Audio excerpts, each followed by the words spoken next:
Every reader has a story. Before we became teachers, before we studied literacy, and before we understood the science of reading, we were simply students trying to make sense of books and of ourselves as readers. Looking back, we realized that the stories we remembered most weren't defined by the books we read. They were defined by how those experiences made us feel. This is the story of how our classroom experiences shaped our identities as readers and, ultimately, the teachers that we have become. Welcome to Reading Beyond Decoding, the role of classroom context, identity, and emotion in reading. My name is Abigail Floyd, and alongside Allie Hester and Jack Sawyer, we explored how our personal reading experiences shaped our identities as readers and influenced the educators we are today. Through a collaborative autoethnography, we examined our own stories to better understand how classroom experiences, emotions, and relationships with books can leave lasting impressions that extend far beyond childhood. By connecting our experiences with current literacy research, we discovered that learning to read is only part of the story. The emotional experiences students have while reading can shape their motivation, confidence, and willingness to engage with reading for years to come. Today, we'd like to share that story with you.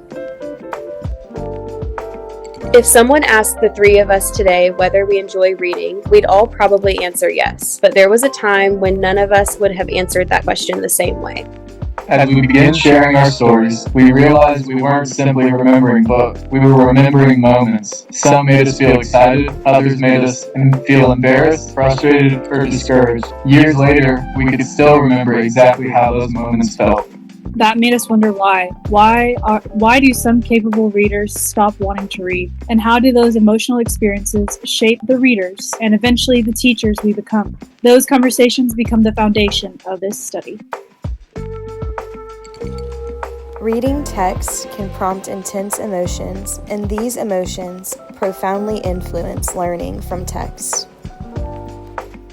When I think about my earliest memories of reading, I don't think about classrooms or assignments. I think about sitting beside my great-grandmother in her recliner in the living room. We would read together for hours, and I never thought about grades or comprehension quizzes. Reading simply meant spending time with someone that I loved. It was comforting, exciting, and something I genuinely looked forward to.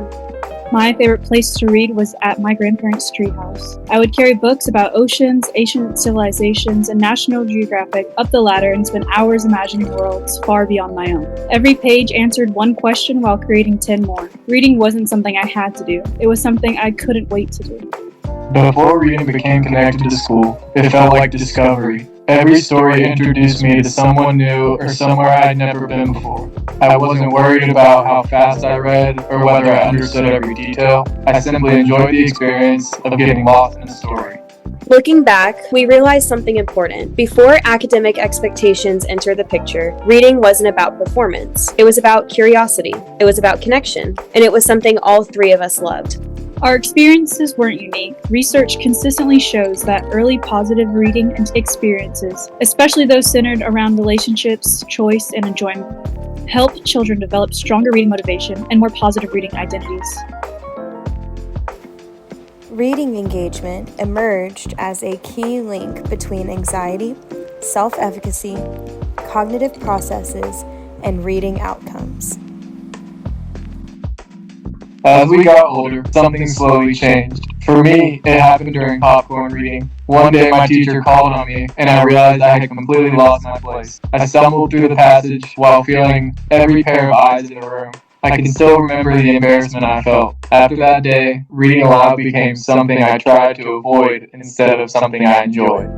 For me, it wasn't reading aloud that changed everything. It was the assessments afterward. I remember reading entire books only to fail the AR test because I couldn't remember the tiny details. I reread chapters, took notes, and even had my mom quiz me before one test because I was so determined to pass. When I still failed, I didn't think something else might be going on. I simply believed I wasn't a good reader. Years later, receiving my ADHD diagnosis finally helped those experiences make more sense. My experience looked a little different, but the emotions were familiar. Being labeled as someone who needed help slowly became part of my identity. Even though I was learning strategies that supported me, I stopped believing I could ever become a strong reader. Eventually, I lowered my expectations for myself before anyone else had the chance to. Although our experiences look different, they all led us to the same place. Reading slowly became less about learning and more about proving ourselves. As we reviewed the literature, we realized our experiences reflected a pattern researchers have documented for years. Repeated experiences with pressure, public evaluation, and negative self-perceptions can shape how students see themselves as readers long after those moments have passed. Reading instruction should not only focus on skills instruction, but also on the promotion of reading motivation. Not every reading experience left me frustrated. In high school, I read The Immortal Life of Henrietta Lacks. I remember sitting in bed with tears falling onto the pages because I was so angry about what had happened to Henrietta and her family. When I finished the assigned chapters, I kept reading. Then I started researching on my own because I needed to know more.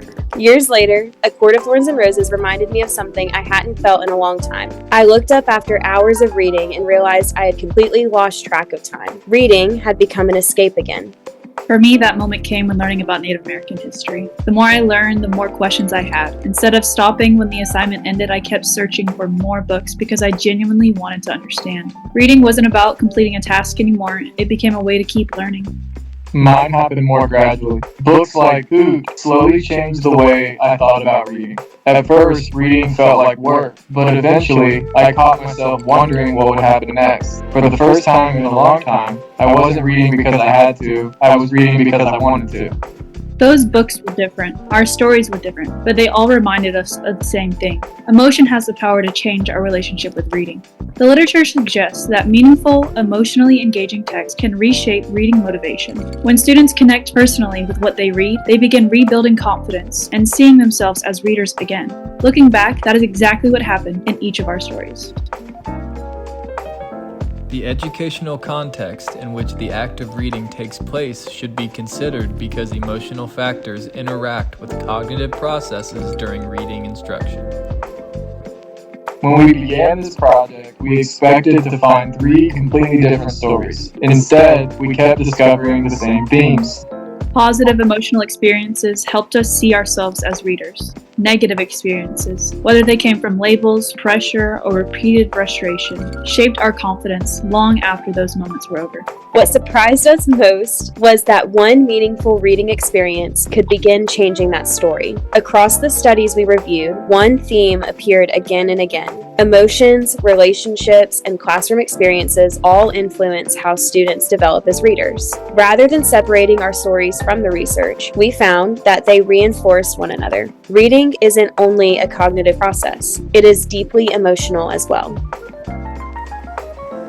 Reading self-perceived ability is positively related to how much children read in and out of school, how much they enjoy reading, how likely they are to choose more challenging reading materials, and their effort and perseverance when facing difficult reading tasks. As teachers, this project changed the way we think about literacy instruction. Students don't only remember whether they passed the quiz, they remember how reading made them feel. That means that every classroom experience matters. The books we choose, the discussions we encourage, the opportunities we give students to take risks, all become part of their reading story. Our reading stories and the research we explored remind us that even one positive reading experience can begin changing a student's reading identity. Our hope is that students leave our classrooms believing they are capable readers, not because every book is easy, but because they experience curiosity, connection, and confidence often enough to believe that reading is worth coming back to. Every reader has a story. Ours began with curiosity, Was shaped by challenge, and was renewed through meaningful experiences with books. Students may forget the books that are assigned, but they rarely forget how reading made them feel.